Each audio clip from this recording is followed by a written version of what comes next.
আসসালামু আলাইকুম। আমি আতিকুল্লাহ। ফ্রি বাংলা টিউটোরিয়ালের পক্ষ থেকে আপনাদেরকে স্বাগতম। গত পর্বে আমরা দেখেছিলাম যে ব্ল্যাঙ্ক থিম কিভাবে ইনস্টল করতে হয় এবং ব্ল্যাঙ্ক থিমের মধ্যে কি রয়েছে, হোয়াট ইজ ব্ল্যাঙ্ক থিম, এই নিয়ে কিছুটা আলোচনা করেছিলাম। তো আজকে আমাদের সময় হয়েছে যে পরবর্তী স্টেপগুলোতে আগানোর জন্য। তো সেই হিসেবে আমি প্রথমেই যে কাজটি করতে যাচ্ছি সেটি হচ্ছে যে এটি হচ্ছে HTML ফোল্ডারটি, যেখানে আমরা আমাদের অলরেডি HTML দিয়ে, CSS দিয়ে, জাভাস্ক্রিপ্ট দিয়ে অলরেডি আমাদের HTML টেমপ্লেটটি তৈরি করে ফেলছি। তো এবং পাশাপাশি আমাদের htdoc-এর ভেতর ওয়ার্ডপ্রেসের ভেতর হচ্ছে কন্টেন্টের ভেতর থিমের ভেতর ব্ল্যাঙ্ক থিম এবং এই ব্ল্যাঙ্ক থিমের ভেতরে যে এই কাজটি সেটি হচ্ছে আমার যে ইমেজ ফোল্ডারটি। আমার কাজ হচ্ছে যে আমার এই ইমেজ ফোল্ডারটির মধ্যে আমার এখানে যে ইমেজগুলো আছে সেই ইমেজগুলো সবগুলো নিয়ে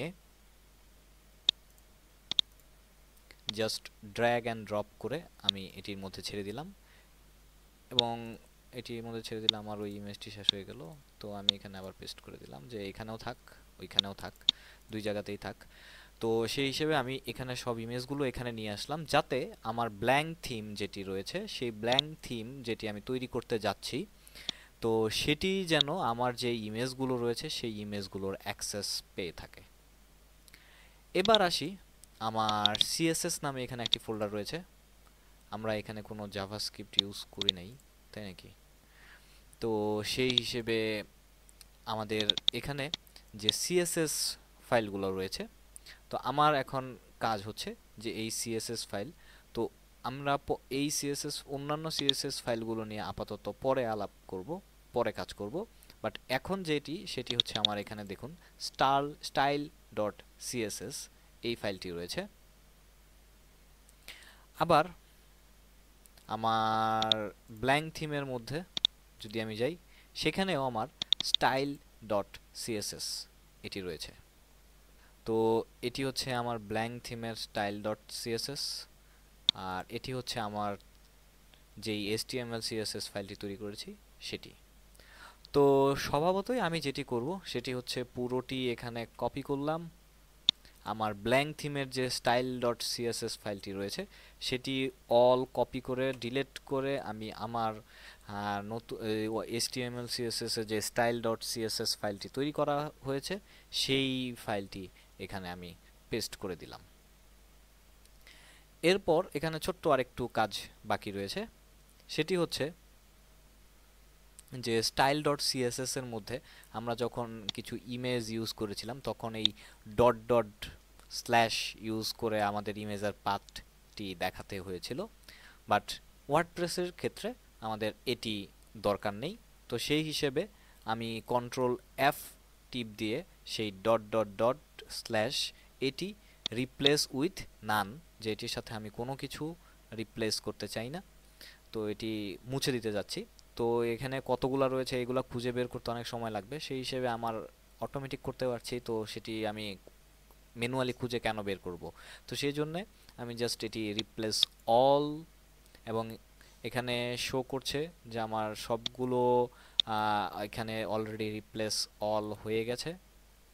তো সেই হিসেবে আমি এটি সব রিপ্লেস হয়ে যাওয়ার পর, এবং এখানে এখন যদি আমরা দেখি যে এখানে image slash busy dot PNG automatic এগুলো হয়ে গেছে। তো সেই হিসেবে আমার এখন আর ইমেজ নিয়ে কোনো কাজ কারবার নাই, এবং এটি নিয়ে আমার ফাইলের পাথ নিয়ে কোনো চিন্তা করার কোনো কারণ নাই। তো সেই হিসেবে আমি এটিকে সেভ করলাম। এবং আরেকটি কথা আমি এখানে বলে রাখি, আমার কাজের সুবিধার্থে আমি দুটি ফোল্ডারকেই, মানে আমার ওয়ার্ডপ্রেস যেটি আমি বানাচ্ছি এই ফোল্ডারটিকেও আমি আমার এখানে অ্যাড করেছি, আবার আমার HTML যে ফোল্ডারটি রয়েছে সেই গুলোকেও আমি এখানে অ্যাড করেছি, যাতে আমি খুব সহজে দুটি ফোল্ডারের পাশাপাশি একসাথে কাজ করতে পারি। তো এবার আমরা যে কাজটি করব সেটি হচ্ছে যে আমাদের এই এখানে HTML এর ইন্ডেক্স ফাইলটি ওপেন করলাম। আবার ওয়ার্ডপ্রেসের আমি হেডার ফাইলটি ওপেন করলাম। এবার আমার কাজ হচ্ছে যে লাইন বাই লাইন এই ইন্ডেক্স ফাইল এবং আমার হেডার ফাইল এটি চেক করা। তো প্রথমে আমাকে যে কাজটি, প্রথমে আমি যাই প্রথম লাইনে, এখানে ডক টাইপ HTML দেওয়া।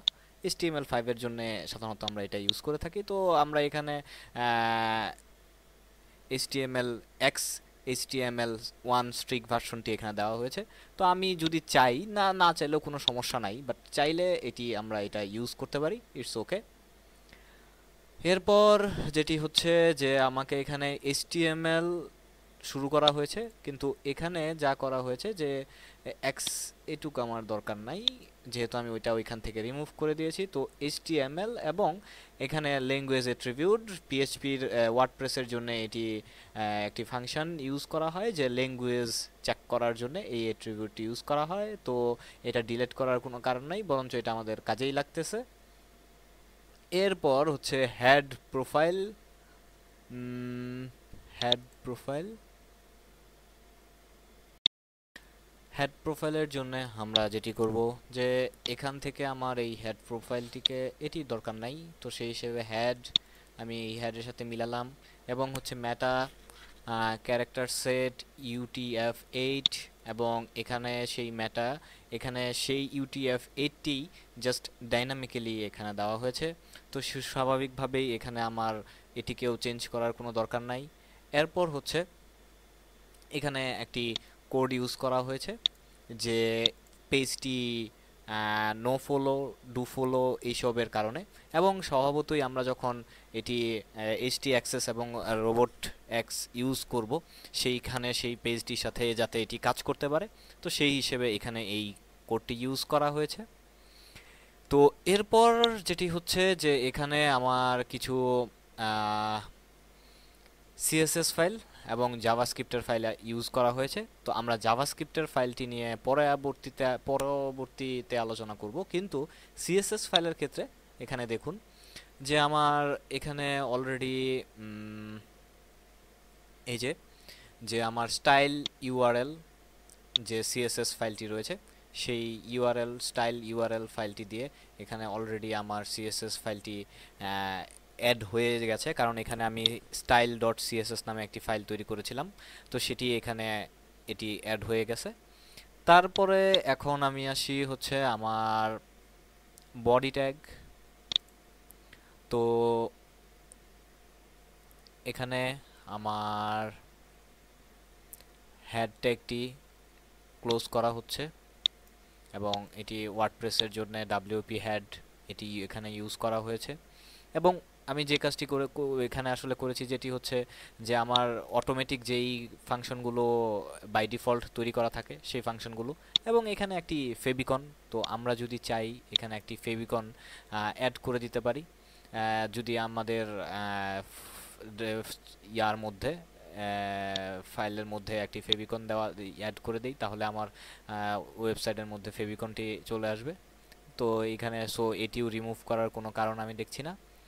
তো এরপরে হচ্ছে বডির মধ্যে যদি আমি যাই, তাহলে বডির এখানে যে কাজটি করা হয়েছে, তো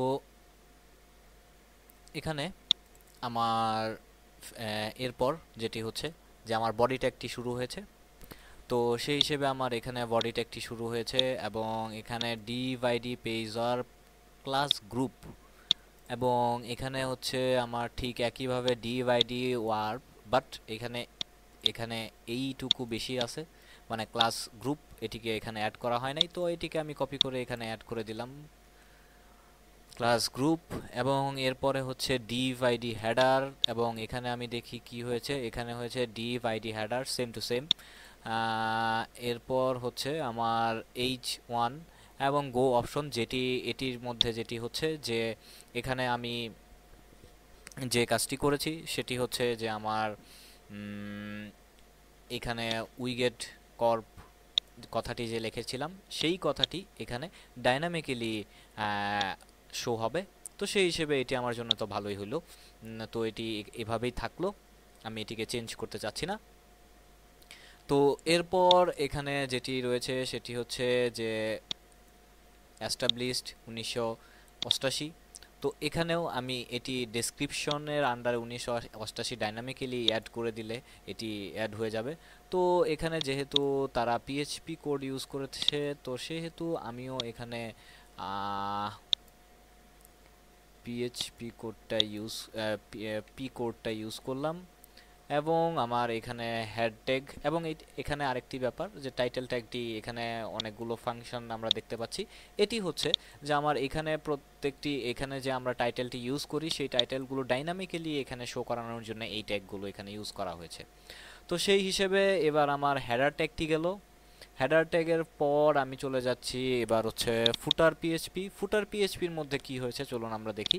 তো সেই হিসেবে আমার এখান থেকে যে HTML index.html যে ফাইলটি রয়েছে সেটার আমি একদম ফুটারে চলে যাচ্ছি, এবং এখান থেকে আমার সেই ফুটার ট্যাগটি শুরু হয়েছে, এবং আমার এখানে ডিভ ক্লাসটি শুরু হয়েছে, এবং আমরা এখানে হেডারে দেখুন যে এখানে আমার এই ডিভ হেডার এখানে শুরু হয়েছে, শেষ হয়েছে, কিন্তু এই ডিভটি শেষ হয় নাই, এখানে শেষ হয় নাই। তো সেই ডিভটি কিন্তু আমার একদম নিচে গিয়ে এই যে পেজ ওয়ার্প এটা এখানে শেষ হয়েছিল। তো সেই হিসেবে এটি আমি ফুটারের মধ্যে অ্যাড করে দিচ্ছি, প্লাস আমার এই ফুটারের বাকি যে অংশটুকু সেই অংশটুকু আমি এখানে অ্যাড করে দিলাম। তো ফুটার, তো এখানে আরেকটি কাজ এখানে করা হয়েছে যেটি হচ্ছে যে আমার এখানে ফুটার আইডির আন্ডারে যে এখানে এই যে অংশটুকু লেখা হয়েছে, মানে এই পিএইচপি কোডটুকু, এই পিএইচপি কোড দিয়ে আমি যেটি করতে পারি সেটি, যেই কাজটি হচ্ছে সেটি হচ্ছে যে আমার এখানে যে 2013 উইগেট কর্পোরেট আমি এটি স্ট্যাটিকভাবে লিখছি, তো এটি ডাইনামিক্যালি শো করানোর জন্য এই কোডটি। তো সেই হিসেবে স্বভাবতই আমি জাস্ট এই লাইনটি এখানে কপি করে পেস্ট করে দিলাম, এবং স্বভাবতই এখন আমার কোডের এই লাইনগুলোর কোনো দরকার নাই। তো সেই হিসেবে আমি এটিকে ডিলিট করে দিলাম। স্বভাবতই আমার ওয়ার্ডপ্রেসের যে পিএইচপি ডাব্লিউপি ফুটার এটি এখানে রয়েছে, এবং সেই হিসেবে আমার অলরেডি ফুটার ট্যাগটি কমপ্লিট। তো এবার আমাদের হেডার এবং ফুটার কমপ্লিট। তো সেই হিসেবে আমি হেডারটাকে সেভ করলাম, ফুটারটাকে সেভ করলাম। এবার যদি আমি আমার যেই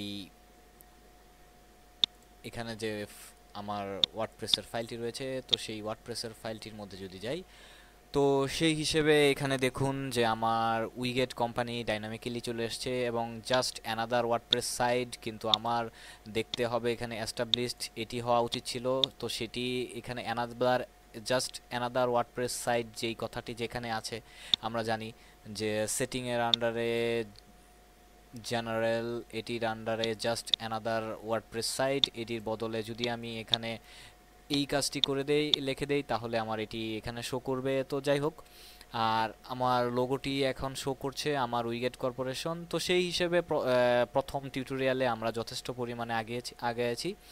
তো আজকে বন্ধুরা এই পর্যন্তই, আমাদের হেডার এবং ফুটার পার্টটি আমরা কমপ্লিট করেছি, এবং আমরা যদি দেখি যে আমাদের ফুটার অংশটুকু দেখার জন্য যে এখানে দেখুন যে আমার ফুটার অংশে অটোমেটিক্যালি এটি আমার ফুটার অংশটি এবং ডাইনামিক্যালি আমার 2013 উইগেট কোম্পানি এটি শো করছে।